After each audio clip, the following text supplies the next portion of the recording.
Well, hello everybody. Welcome back to the channel. Welcome to January, welcome to 2025. I'm visiting you today from the past, so I hope nothing weird or dystopian has happened over the last month or so. As for today, we are going to be talking about ghosts, ghouls, wraiths, and spectres, and as with the rest of my Fashion of Horror series, how they've been costumed throughout film history.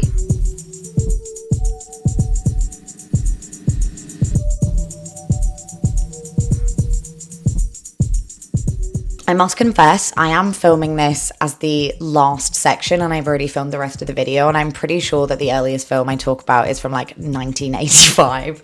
So I have kind of fumbled the whole throughout history thing with this video, but the design.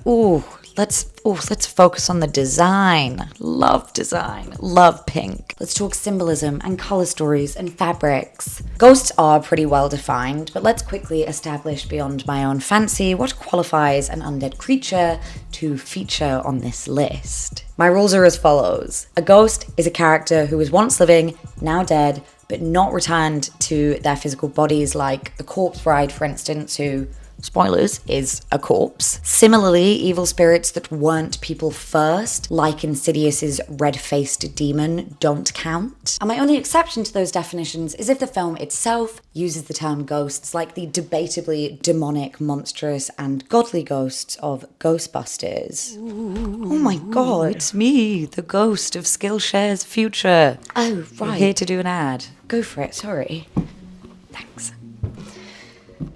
I, Rachel's Ghost, am first and foremost a massive hobbyist. It's how I ended up here on YouTube and how I came to make things like this lovely dress. And as someone wanting to improve my sewing skills from home, I have found Skillshare to be an incredible resource, with classes like Hand Sewing Basics with Bernadette Banner and Fabrics for Fashion with Nino Via. Skillshare is the largest online learning community for creatives, with thousands of classes led by industry experts across sewing, writing, film, personal management, and more. And it can help you build your hobby, hustle, or career, or find a completely new one. Beyond just classes, Skillshare offers learning paths, doing the work of creating sequential collections of classes for you that help you master a specific skill. As we start the new year, it is an amazing time to dig deeper into your own personal creative practices so that your future will be one not spooky and awful, but one filled with joyful, fulfilling pursuits. The first 500 people to use my link in the description will receive a 1-month free trial of Skillshare, so join me today by clicking that link and get excited about what you could be making tomorrow. And if you don't click the link, I'll be back to show you your dreadful fate. Ooh, goodbye. Ooh, and thank you, Skillshare. Ooh, God, that was so unexpected. Anyway, as always, this channel focuses on horror. Don't really talk about TV that much, mostly talk about movies. And my intention is not necessarily to give a comprehensive examination of ghosts on screen, but to talk costumes that I find interesting. As per, I've broken cinematic ghosts up into 5 commonly occurring archetypes. Ghosts who wouldn't get into the Met Gala, i.e. normal ghosts, holy sheets, phantom children, ghouls in gowns, and grimy ghosts. While there are interesting costumes that fall into the normal clothing category, from Patrick Swayze's pottery fit to Tate's Kurt Cobain-inspired ensembles in American Horror Story Murder House, button-ups and cargo pants just don't make my heart swell like Victorian dresses do. So, sorry to this man, but you are not getting into the Met Gala, and you are not getting talked about in this video. Although you know who would get into the Met Gala is this guy. Before we break down each ghost archetype and its influences, I want to start with some of the common denominators with on-screen ghost costuming. Broadly speaking, what does a movie ghost look like?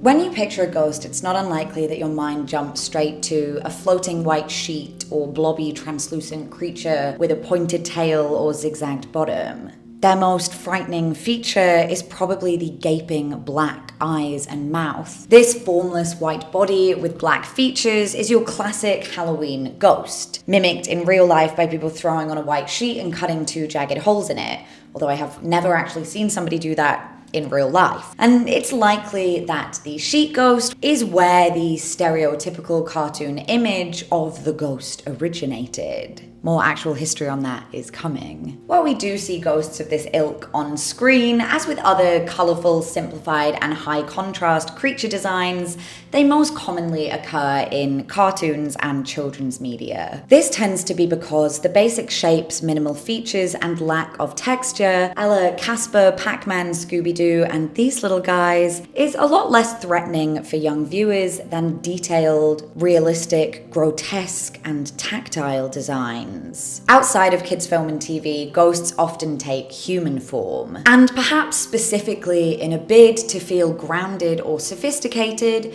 ghosts in cinema are often just costumed in realistic human clothing. Ghosts are dead, we all know that, and one easy way of signifying that their clock hath run out is to keep them in the clothing that they died in, or at least from the period in which they died. And this gives us a wide array of beautiful, historic costumes in ghost movies. The historical costuming of a ghost character in a contemporary film is a lovely and very direct way to symbolize that a spirit is trapped in the past, unable to physically change or grow, unable to move forward with time.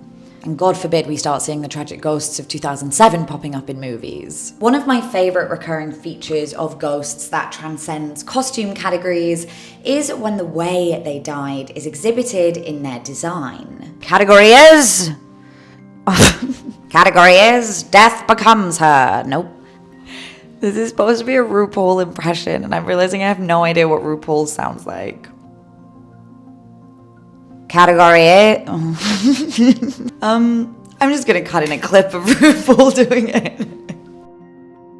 This design choice is everywhere, and when I was collecting and organizing all of my cinematic ghosts, it was my biggest category by far. But as I said, it still transcended the costume specifics of other categories because you would see it in modern ghosts and old-timey ghosts and kids and scary gnarly ghosts and cartoony ghosts. This, at least in movies from around the 80s onwards where we had the SFX budgets and abilities, has definitely been the big favorite design choice across genres. And I can totally understand why. Visualizing the way a ghost died brings an immediate lore to that character and depth to the wider film. Especially in something like 13 Ghosts, where the film doesn't give you a deep dive into the background of every single phantom. Movie ghosts who've drowned are pictured with floaty hair as if it was still in water. Some ghosts are shown with rotting, cracking skin to reflect their real bodies decomposing. A favourite example of this design trope is Guillermo del Toro's Crimson Peak,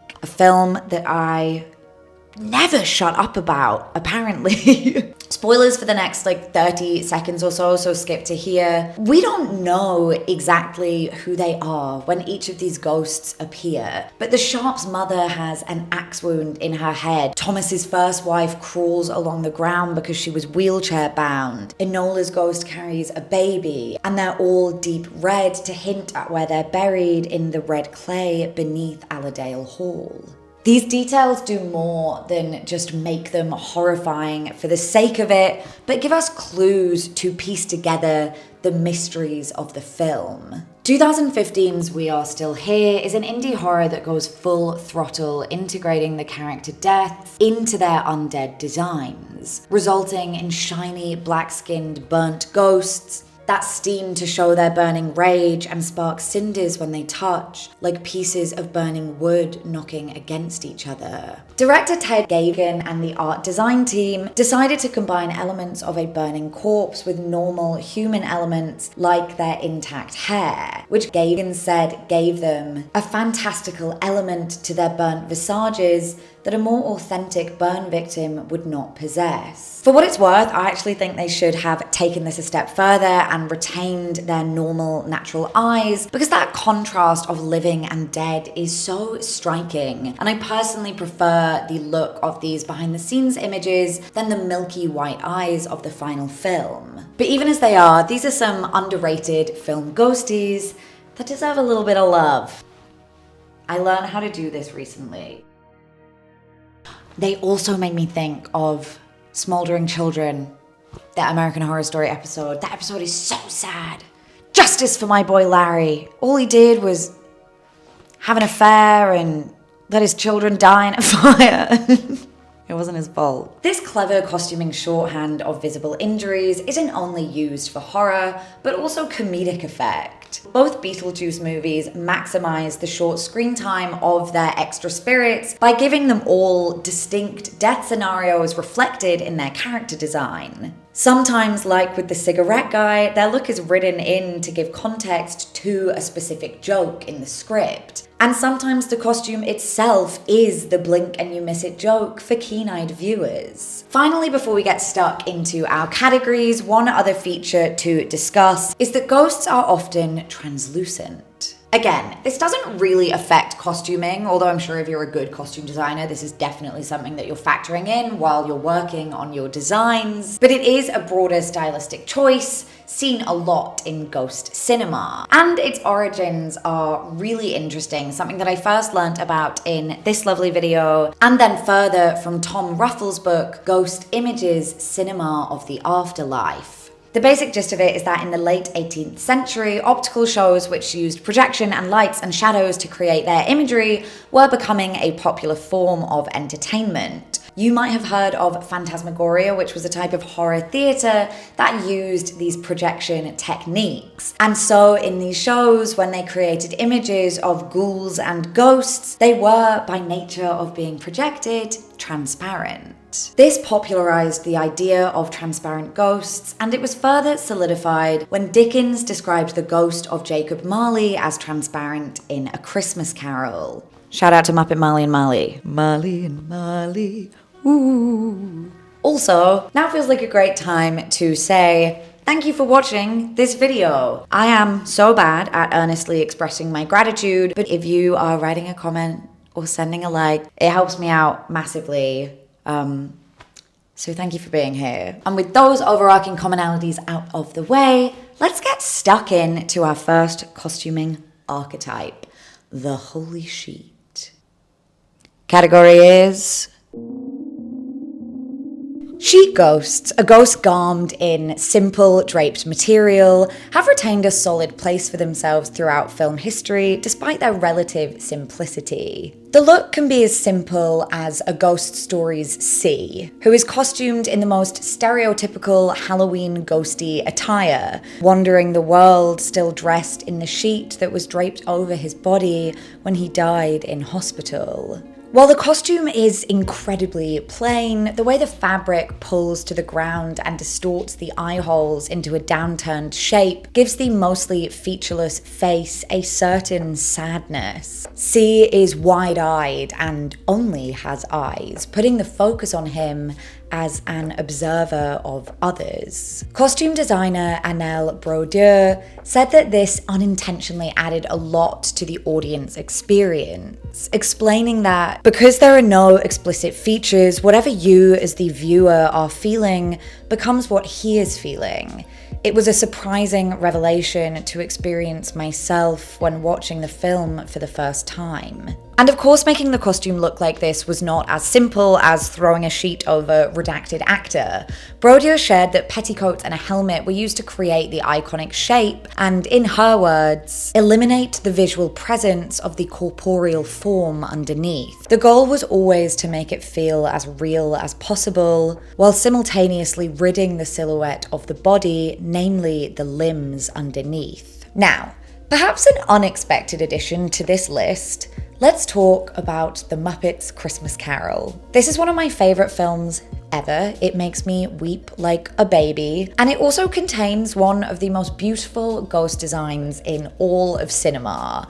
The Ghost of Christmas Future. The Ghost of Christmas Future appears to Michael Caine's Ebenezer Scrooge and gives him a glimpse into his very sad and lonely future. The emotional heaviness of the visions are perfectly reflected in the heavy, dark, draped fabric used in the character's cloak. I can't tell if this is a crinkled velvet or some kind of crepe fabric, but it's covered in these tiny folds. It feels aged and wrinkled like skin, but its color gives gives it the quality of carved stone, like an ominous statue over a grave. I love the way the hood hangs in this perfect oval, and you see the first few inches of it folding inwards into nothing, creating this endless tunnel. It's a similar feeling to the tunnel in Coraline and the way that it endlessly stretches out. Maybe I'm crazy and maybe I'm reaching, but I can definitely see the visual connection between the passage of time and these endless folds, as we often illustrate time as a series of rings or layers within a tunnel. The overall shape is a gorgeous classic sheet ghost peeking at the head and billowing outward, obscuring the limbs. But the omission of any facial features is what makes this so haunting. There might actually be something hormonally wrong with me, because I started crying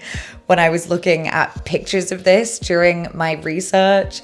But I've probably seen this film genuinely 20 plus times, and this costume has never lost its impact. And before we keep going, why sheets to start with? Where did flowing fabric as shorthand for ghost begin? Some historians cite the sheet as being a reference to a burial shroud, commonly used in human burial until the late 1800s. A burial shroud was a simple sheet or piece of cloth wrapped around the body to contain all the parts as an alternative to a coffin. Illustrations in The Psalter of Robert de Lisle, a seminal Gothic tale from the 14th century, depict ghosts as skeletons with their shrouds still draped around them like garments. As time went on, real-life reports of ghostly encounters reported this same image, skeletons and corpses wrapped in their shrouds. And by the 15th century, people in sheets were the commonly agreed upon ghost look. There is obviously a hell of a lot of history between now and then, but to really rub it down to the nub, this look was easy to imitate. So it ultimately became the common costume, whether that be for petty criminals or theatre performers. In Asian cinema, real-life burial robes also have a significant influence on how they costume undead spirits in film. In Japan, China, and Korea, burial garments are traditionally white, which is reflected in the look of the yurei, gui, and guishin, the folklore ghosts of those respective nations. As I discussed in my previous video on Japanese horror, the yurei of Japan are vengeful or unresolved spirits, and they're seen in many iconic Japanese horror films like Ju-on, The Grudge, Ringu, and Kwaidan. One major difference between the folklore descriptions and illustrations and on-screen yurei is that they have legs. Typically, yurei and Korean guishin would not have legs or feet, but this is rarely translated into Japanese and Korean films, likely due to small budgets and limited special effects capabilities. Aside from their white robes and legs, something else they all share is the combination of white skin and long dark hair. And black and white, as you might be noticing, is common, if not the only, colouring combination in this costume archetype.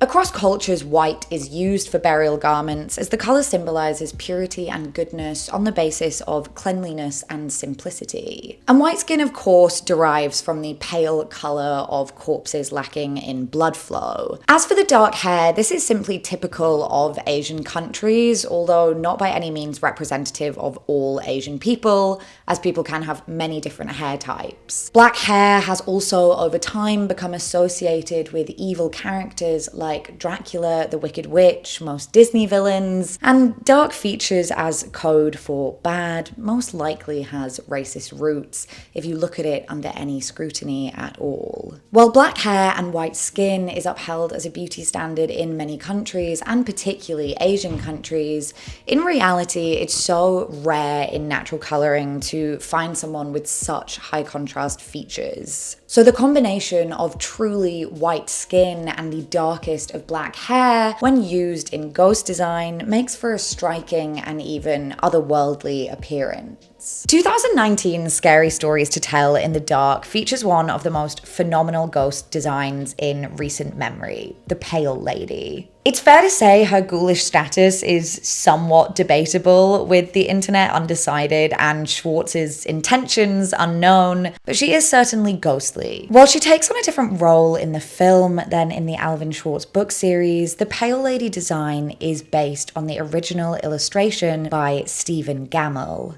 She is a large, looming woman with beady eyes, a wide mouth, and a somewhat shapeless body. As you can see, her black and white colouring is typical of the Holy Sheet archetype, but what really jumped out about her design to me is her flimsy, frail skirt, which grows seamlessly from her midsection. Producer Guillermo del Toro explained to Vulture that one of the early decisions was that her nightgown would emerge directly from her skin.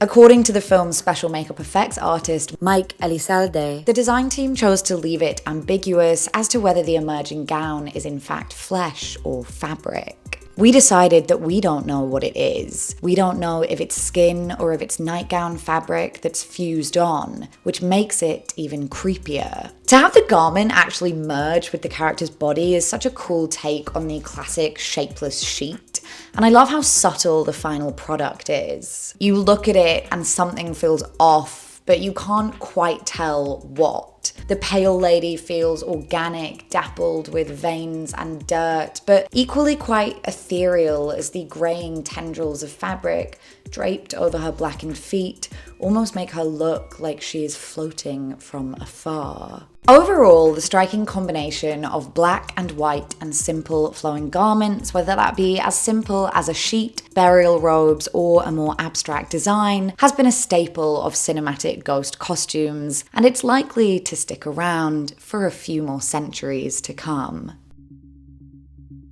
Phantom children, perhaps unsurprisingly, mostly wear children's clothes. From Santi in The Devil's Backbone to the ghost children in Coraline, we get a lot of generic kids items. It was immediately noticeable to me that little ghost girls only get put in dresses. There is always an emphasis on the femininity, with details like subtle floral prints, silk and chiffon, puffed out sleeves or skirts. A little girl in a dress, especially one flouncy and feminine, is the stereotypical picture of innocence. But there is an uneasy dissonance created by the knowledge of either their tragic state or evil intent. Perhaps two of the most famous child ghosts to ever hit the screen are the Grady twins from The Shining. They're dressed in a bold baby blue with pink bows. Combined with the way they stand rigid, there's something ornamental about them, like little dolls. So many people say that the Grady twins freak the hell out of them, and I think this comes down to us mistrusting their innocent presentation. A little girl in a dress doing, or with the ability to do, a horrifying thing is a deeply disturbing dichotomy. While the color palette for child ghosts overall isn't always light colors, it is always pale. The palette is typically made up of soft blues, pinks, and creams and browns. It's a subtle detail shared by many child ghost costumes, but I think whether conscious or unconscious that they're dressed in the colors we associate with sweetness. The softness of children as a concept is always retained, and even if the presentation is dirtied and twisted, there's not the cleanness, boldness, or even glamour that comes with a palette of pure blacks and reds or jewel tones that you see with certain adult ghosts or other creatures of horror like vampires. And softness in the palette can also be used to make characters blend in with their environment. Santi, for instance, from The Devil's Backbone, wears a dark-toned outfit, but all made up of shades of blue and brown, and in soft fabrics like wool. This makes him feel as if he has occurred organically within the environment, or perhaps taken on its qualities. This merging with the environment is something that Del Toro took to the next level with Crimson Peak, with the red clay ghosts that I mentioned earlier, and the ghost of Thomas textured to resemble snow, iron, and rust. This is kind of a reach, but Santi's faded fit also feels like it might allude to his ultimately unthreatening nature. He's just there, part of the walls, and harmless. Outside of the soft colour palette, another element of Phantom children's costumes that cropped up a few times were play clothes, like dress-up costumes and masks. Editing note here, sorry I missed talking about His House by Remy Weeks, because I couldn't tell if this masked ghost was a child or not. I'm actually still not 100% sure, but I highly recommend you watch the film as it is brilliant and shocking. 2007 Spanish horror flick The Orphanage features a very distinct phantom child in a makeshift mask, and if you have seen anything from this film, it's probably this image. I don't want to spoil this one, so I'm not going to discuss why they wear the mask, just how it looks. The mask looks rather like a scarecrow's face, made with a simple sack. But up close, it's actually a ribbed fabric, stained with age, with button features, circle sheets, one open eye hole, and wool for hair. It's a child's attempt at a happy, smiling facade, and it's really eerie. Paired with a simple navy smock with white cuffs and collar, the ghost's overall appearance is of a toy pushed away to the back of a shelf and forgotten, aged, unkempt, and falling apart. The counterproductive result is that the childish disguise only serves to make the phantom child more disturbing. Pet Sematary similarly sees a masked child. The film opens with a group of children that parade around in animal masks, and while they're not ghosts themselves, the masks reappear later in the film, worn by the child antagonist, Ellie. Ellie wears a cutesy white dress with beaded embroidery, typical of most girl ghosts, but her most memorable look is completed by a papier-mâché rat mask. Or maybe a cat mask. It's an ambiguous rodent of some description. And rather like the mask in The Orphanage, Ellie's mask looks obviously homemade. The large eye holes at a slight distance forward from the face, making the eyes disappear into hollow cavities in certain shots. These masks serve to make the characters feel less human and more monstrous. But it could be argued that they actually make the children less frightening, as a dead kid's face might feel closer to reality and therefore more uncomfortable for an audience. A mask also means the horror is less reliant on a strong performance from a young actor. In horror, execution is everything, and kids can't always pull off the ominous presence required of them. Think of the murderous children enchanted by Bagul in Sinister, and how not at all scary and, if anything, quite goofy they look. Covering the faces has the dual effect of covering a potentially poor performance, dehumanizing them, and making them more monstrous. It's not that common in this category to get Death Becomes Her ghosts, but there are a few. For some reason, drowning is a noticeably common way for kids to be dispatched in spooky films. I don't know whether that's because it's a less violent death that doesn't involve copious amounts of blood or injuries that could up the film's R rating, or perhaps because it's a realistic and common accidental way that children die. Whatever the reason, this results in some ghost child design where the characters are wet, pale, and bloated. The ghost child at the center of 2002's Dark Waters, Mitsuko, who drowned in a water tank, is seen throughout the film in a little yellow raincoat and bright red bag. The yellow raincoat is a clothing item that is rarely worn by adults because of how bright and garish it is, and therefore one we immediately associate with children, and even other children of horror like Georgie from Stephen King's It. Stephen King's what? Stephen King's It. Similarly with the bag, it's a bold primary color associated with preschoolers. This costume is really great because rather like the sheet ghosts, the raincoat's hood conceals Mitsuko's face, making the waterlogged state of it even more shocking when it's revealed. A favorite and final phantom child that I want to briefly discuss is every bisexual's first crush, Human Casper. Now, He is in a white shirt and black pants, and that might not sound very interesting, but I feel strongly that this costume is secretly brilliant, and I'll tell you why. While white shirt and black pants has been standard formal wear for a century, Casper's shirt is oversized on his small frame, creating a billowing cloud-like shape, and his discreet black trousers make it look like he has no legs. So the white cloud of his shirt appears to float above the ground like a ghost.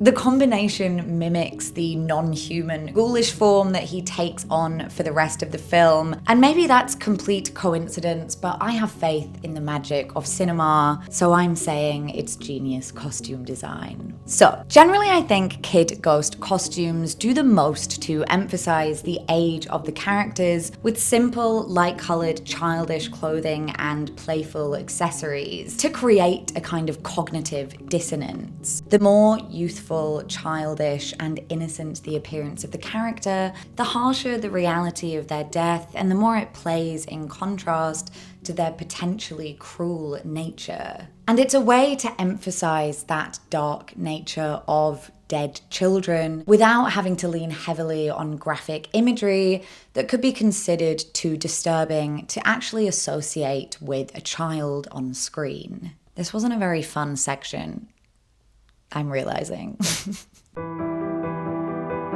Ghouls and gowns are, without question, my #1 fashion inspiration, perhaps only rivaled by sick Victorian children. The image of a woman floating past a hallway or across a lake feels cut straight from Gothic literature, which can equally be romantic and grim. But while the Gothic period refers to the 12th to 16th century, many popular works of Gothic literature were written during the Victorian and Edwardian eras. And it's this period that most gowned ghosts find themselves taking influence from. Ghouls and gowns keep up the general elongated silhouette of the holy sheets, with long dresses, veils, and layers to create a billowy and diaphanous shape that moves like a floating spirit.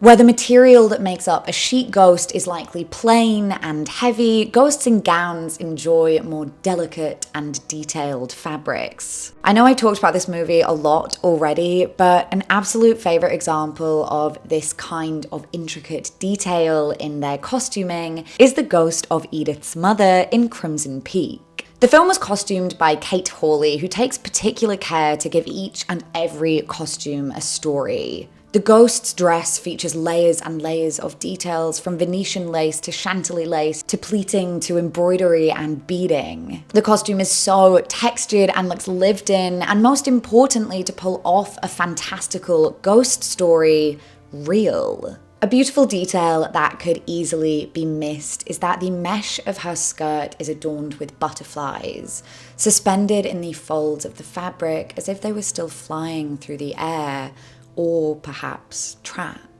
I initially thought that they were supposed to be moths, just like a moth-eaten garment, until I read Hawley explaining that Edith is represented throughout the film with butterflies. This helped me to understand that this costume has a completely different implication. That Edith's mother was not just frightening as a ghost, but likely frightening in real life too. And like the butterflies trapped in the layers of her skirts, Edith felt and still feels contained or suffocated by her. Hawley's use of colour is also bold and precise, with the mother's black colour scheme an obvious reference to mourning. She explained in an interview that director Guillermo del Toro, a ghost sympathiser for our generation, already had a strong idea of what the ghosts were and the colour coding he wanted for the settings and costumes. Now, massive credit to Rachel Bolton, who wrote a wonderful article about Crimson Peak and its costumes and made an observation that I want to attribute directly to her, which is that the ghosts of Crimson Peak are clearly categorized by their colors. As she explains, each color has its own meaning for the fate of the ghost after death. Red ghosts are people who are trapped at Allerdale Hall. Black ghosts are people who choose to stay. White ghosts are people who choose to leave. I've seen this film so many times and I never noticed that, but it's just the cherry on top of other details like the red clay burials and the snow and rust staining, that the colors carry consistent meaning across different costumes and characters. I couldn't find many of Hawley's own quotes about the ghosts specifically, but I assume this was her intention. And the way she talks about costume design in general is so beautiful. You can tell she lives and breathes this stuff, and they went to every length with the construction of the garments to make a detailed, meaningful world. Moving on before I get lost in Crimson Peak. Edith's mother is far from the only maternal figure in this category. In fact, I found that there was a running theme of mothers in mourning, all dressed fairly alike.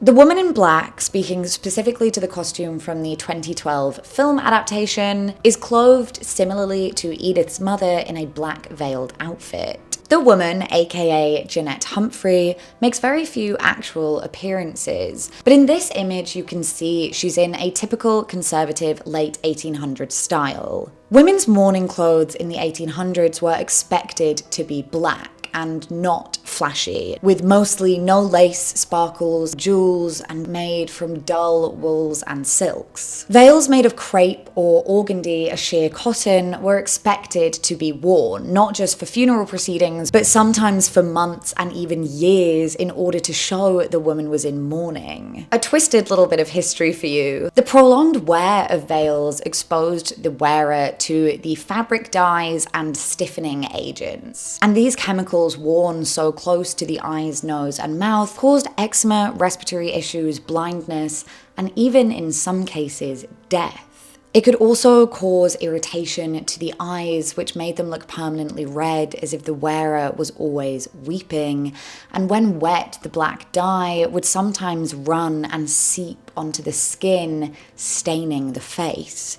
It was all very dramatic. Here the woman in black is concealed behind a sheath of lace, which was in line with her 1890s death, as women were encouraged to use lighter fabrics for their veils, following decades of health complications from the aforementioned fabrics. Her veil shows us clearly that she is a woman permanently in mourning, hinting at her tragic backstory in which, spoiler, her son drowned in the marshes beyond their house and she was left bereft with guilt and grief. Also, Jeanette Humphrey.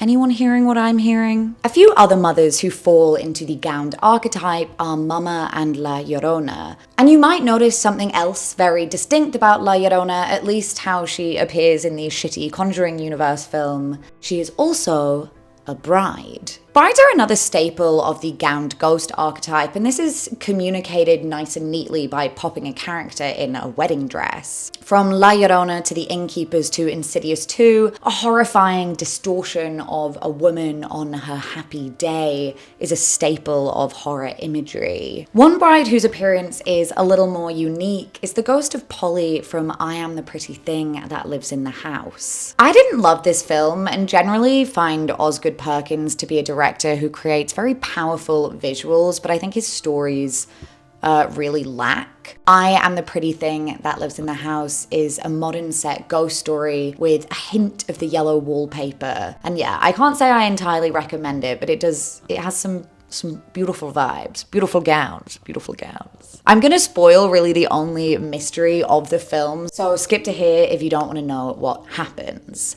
We learn that Polly was a young bride in 1812. Her husband murdered her on their wedding day when they returned to their new home by blindfolding her, letting her feel her way to a hole in the wall, bludgeoning her with a hammer and pushing her inside. The film was costumed by Jennifer Stroud, who put Polly in this gorgeous silk white wedding dress with lace collar paired with a black belt ribbon and simple black strip of fabric for the blindfold. As mentioned in the Holy Sheet section, this pairing of black and white is stark and ghostly, already setting Lucy up to feel out of place. The only touch of colour are these yellow feathers, or they might be flowers, on her hat, which I have to wonder if that is a nod to the yellow wallpaper. There's a bit of an odd sitch here, as a common wedding dress in the 1810s would have looked like this. It's the Regency period, so the Empire line was in. Necklines were lower, waistlines were high, sleeves were often short and puffy. And as you can see, Polly's dress doesn't look anything like this. Instead, Polly's dress, with its high collar, buttoned front and long sleeves, is more akin to a simple dress worn from the 1850s onwards, and closest to these dresses of the 1880s. Even its white colour is questionable, as the white wedding gown was not popularised until Queen Victoria married in one in 1840, 28 years after Polly's death. I just realised I look like a little baby. Yeah, okay.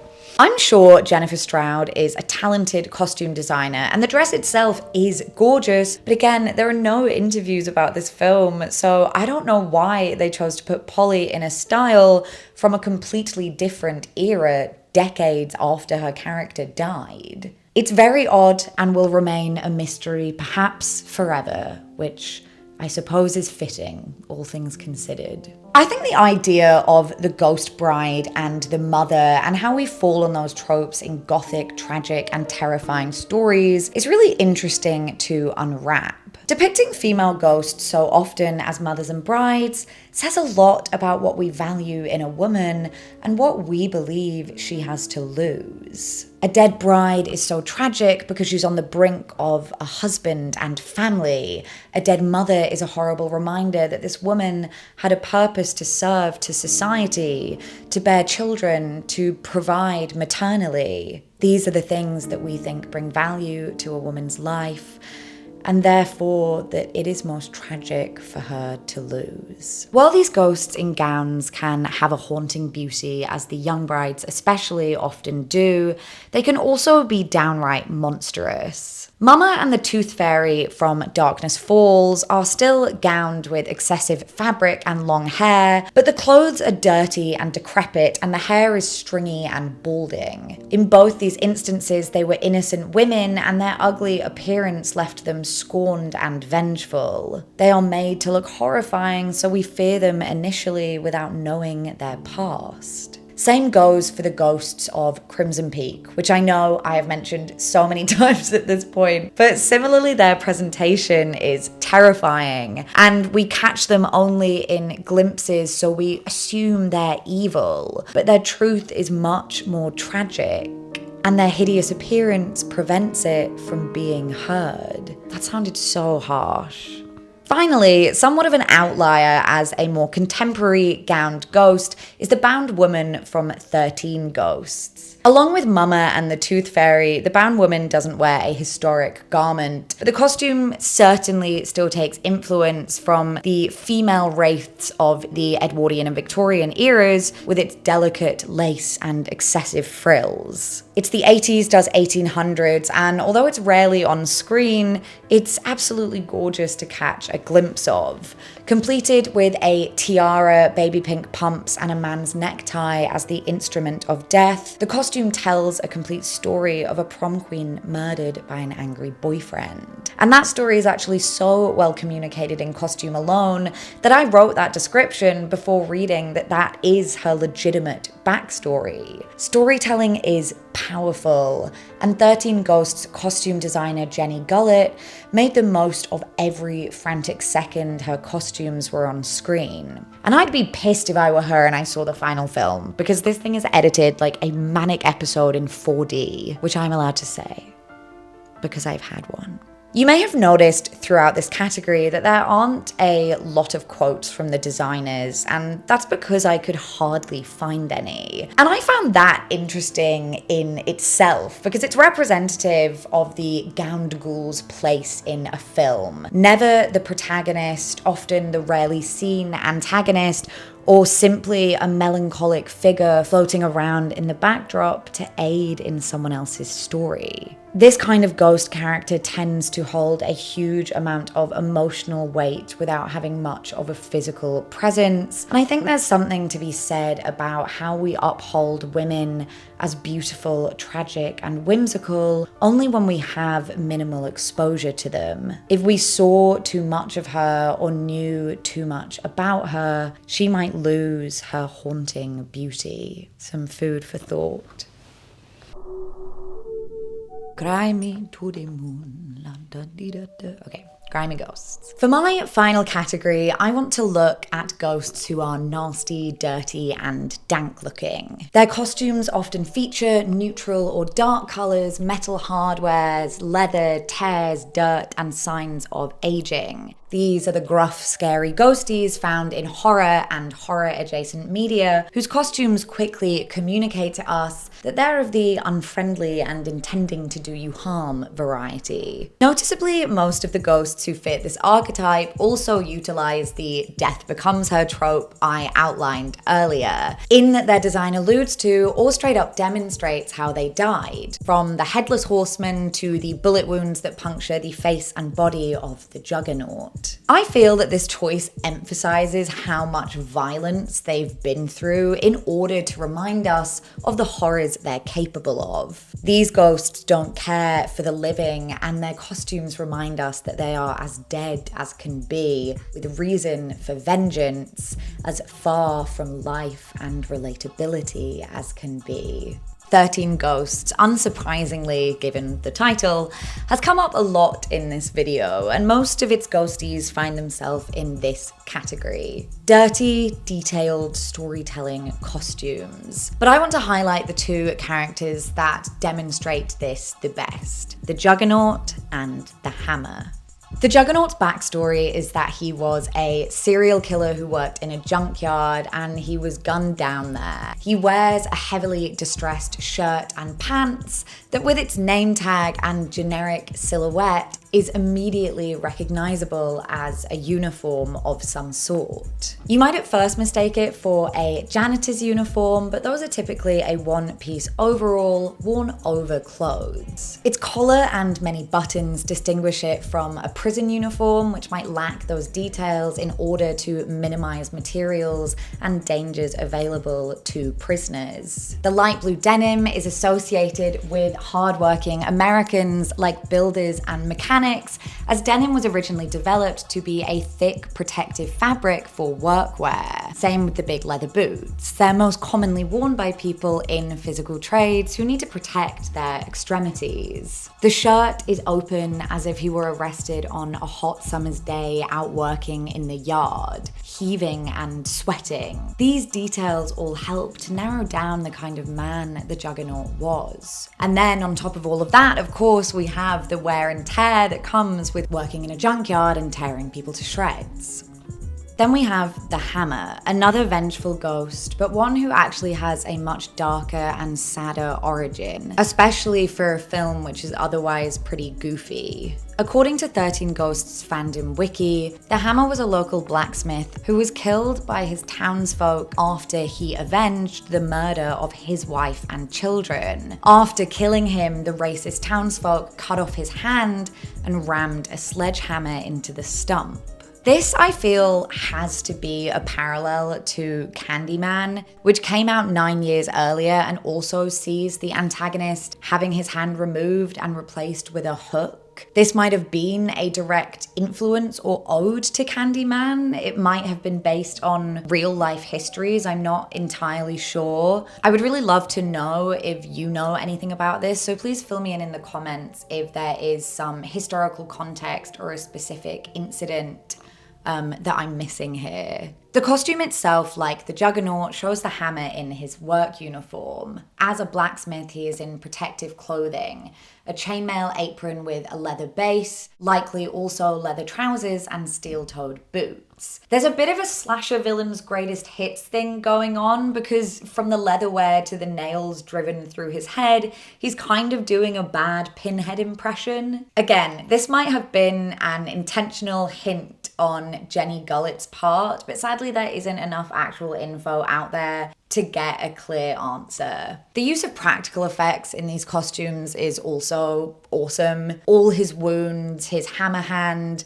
I just love the designs themselves and the way that they were visualized.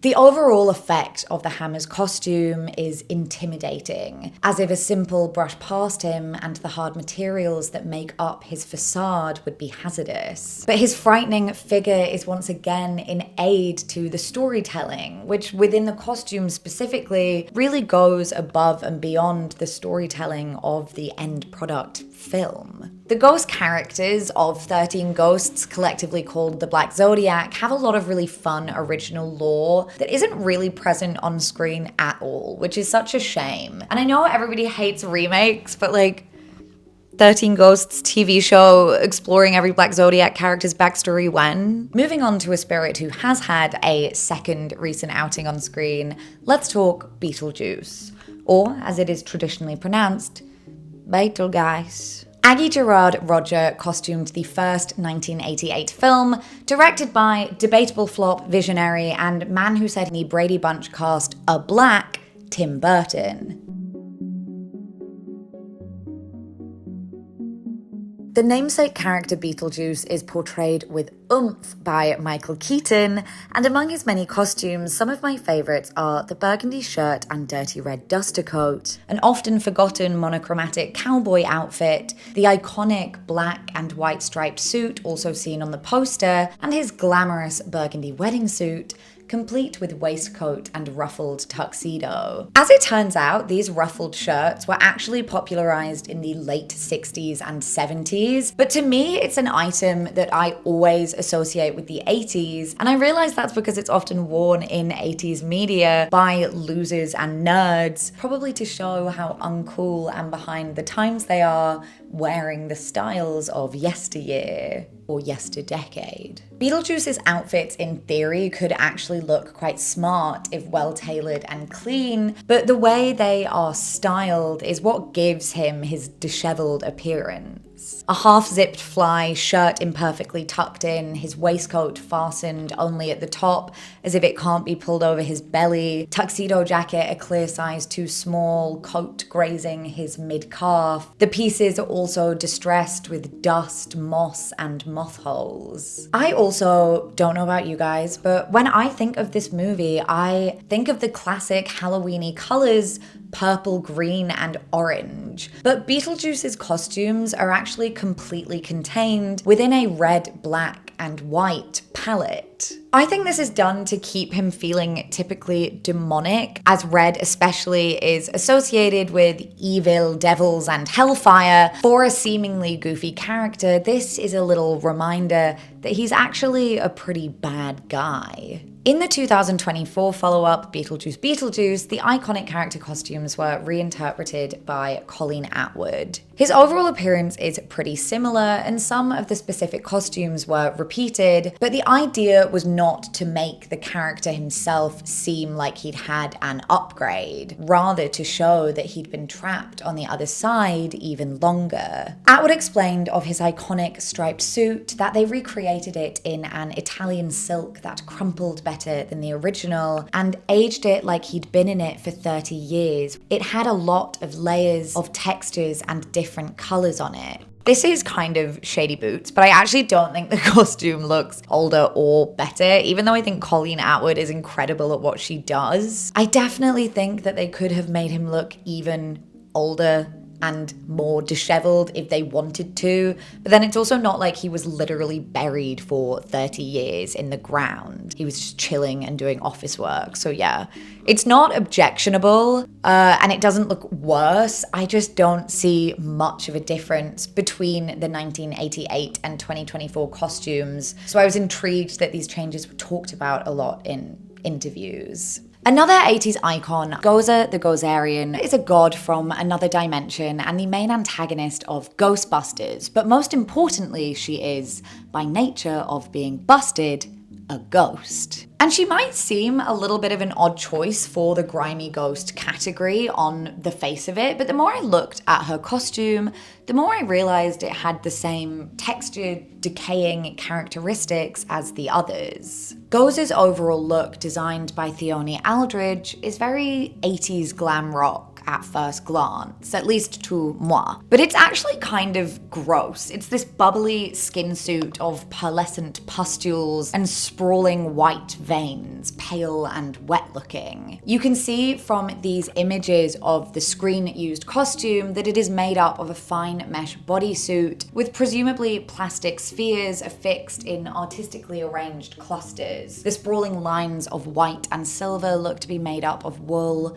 with metallic fibers knitted or crocheted into these kind of spiderweb designs and stretched across the bodysuit. Despite the layering and the detail, I don't find this costume particularly impactful on screen. It was a lot more interesting seeing it in stills, but even so, it looks quite homemade. You can see seams, the details as they read on screen feel sparse, and it's quite disconnected from the hair and makeup. This might be an unpopular opinion, but it just doesn't really work for me. It genuinely looks like a costume, and I'm gonna try and find a clip of this that my mum made for me to be in a school play when I was about 5, and I played a snowflake.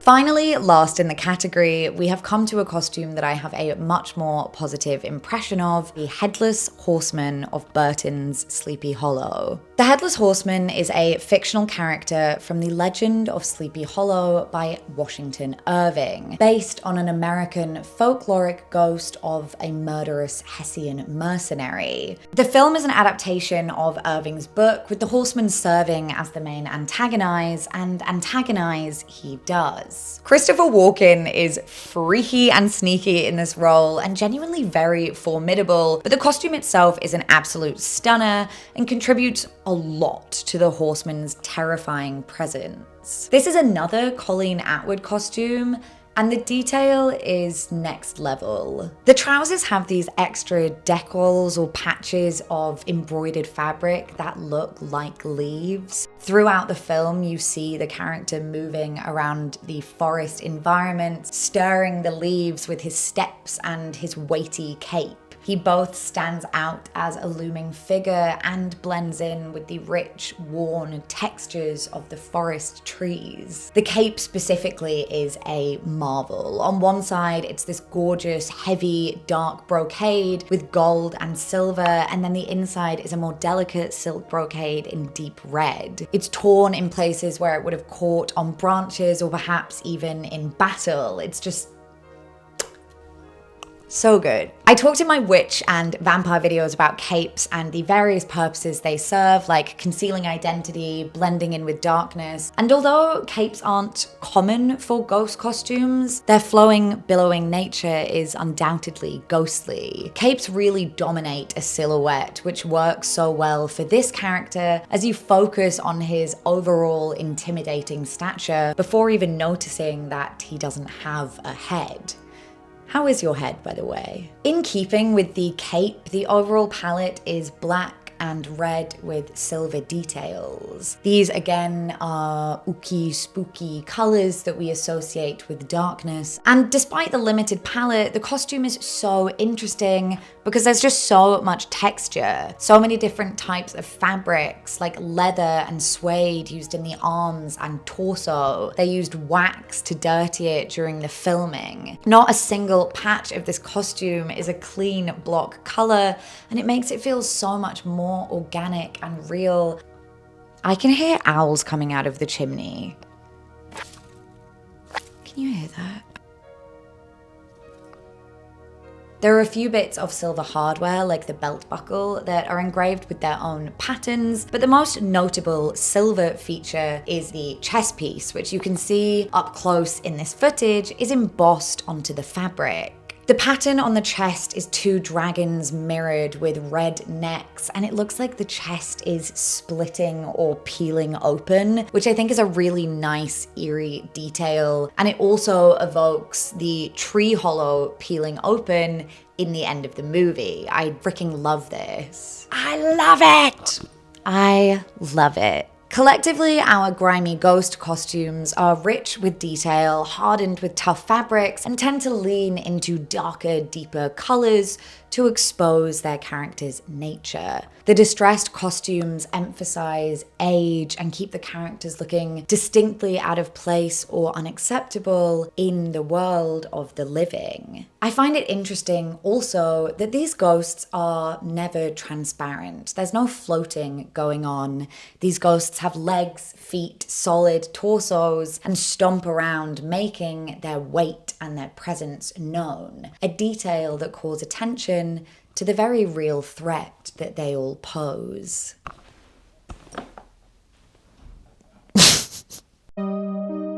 So, ghosts. What is there left to say? Ghost design is varied and eclectic, ranging from weeping women in sweeping skirts to leather-bound macho men bearing the scars of their past. From dresses in dainty fabrics to eerie masks to studs and chains, ghosts cover a full spectrum of people and the fashions of our long-spanning human history, which makes sense given that they represent the dead, and the dark or perhaps enlightening truth of it all is that we all come to die. This video and this series in general definitely got me thinking about dresses and why they crop up so much in horror character costuming. And I think what I've boiled it down to is that whether witches, vampires, or ghosts, we just love the impact of a dress. While dresses are common clothing items, fuller silhouettes, larger sleeves, and floor-length hems are not the norm when you walk into a high street store. So whimsical, dramatic, floaty, elegant, and old-fashioned gowns transport us into a different world off the bat. And they work especially well for ghosts, particularly because of the similarities in the silhouette to sheet ghosts and traditional imaginings of ghosts wearing sheaths of fabric or swaddled in their shrouds. Swaddled? Waddled. Swaddled. Colour palette doesn't vary a huge amount, as I'd say. Ghosts are mostly muted to allude to transparency or to their lack of blood flow, life, and vibrancy. But whether the costume leans light or dark can do a lot to indicate the nature of a ghostly character, with light and soft colours often indicating good or harmlessness, and dark or higher contrast colours meaning bad and evil. The choices made in ghost costume design are rarely impacted by functionality, as ghosts don't have to abide by human rules. The ghost of a murdered mother doesn't need to dress as modern society does because she isn't required to blend in. If anything, she probably wants to be seen. She wants her story to be known. Yurei dressed in stark white don't need to worry about getting their burial garms dirty because they aren't actually on the same plane as the living and going to get muddied up as we would. And the ghosts wandering the halls of the glass mansion don't need to wrap up in jackets and scarves because they aren't affected by the weather. Therefore, their storytelling outfits get to shine. And speaking of storytelling, all in all, I believe this to be the most significant element and notable commonality in ghost costuming. And obviously storytelling is important across all costume design, as it's the job of the designer to communicate with audiences through the medium of clothing. But storytelling is such an important part of ghost costuming, more so than other creatures of cinema, because story, backstory, history, and the transcendental relationship with time itself is integral to ghosts conceptually. They are, in most cases, people frozen in history, and excellent costuming allows us to learn from a glance when and where they lived, what they did, and how they were killed. In many ways, the image of a ghost must be a whole story in and of itself, as ghosts tend to appear in small roles or get little screen time despite their plot significance. A ghost is almost never a protagonist, someone we get to know on a deeper level throughout the film. Sometimes they don't even speak. Instead, they are relegated physically to the background. Little pockets of the past that split time open and let us peek through the cracks. looks, and their costumes, from the beautiful butterflies trapped in Edith's mother's skirts to Beetlejuice's obnoxiously sloppy suits, are how we get to know them as more than simply echoes, rather the people that they once were. Thank you everybody for joining me today. Loved working on this video, love working on this series, and I'm always keen to hear suggestions for other episodes. Please support me with a big, juicy thumb up. Nope. Please support me with a thumbs up or with a comment. I'd love to know if there are any ghosts and ghost stories that I missed out talking about today that you really love. So please tell me what they are. I read all of your comments and my cup runneth over with the wonderful things that people say, both to me and just share on my channel. That's it, really. Oh my God, I just realized I forgot to wear my hat the entire video. I was supposed to look like this. Fashion.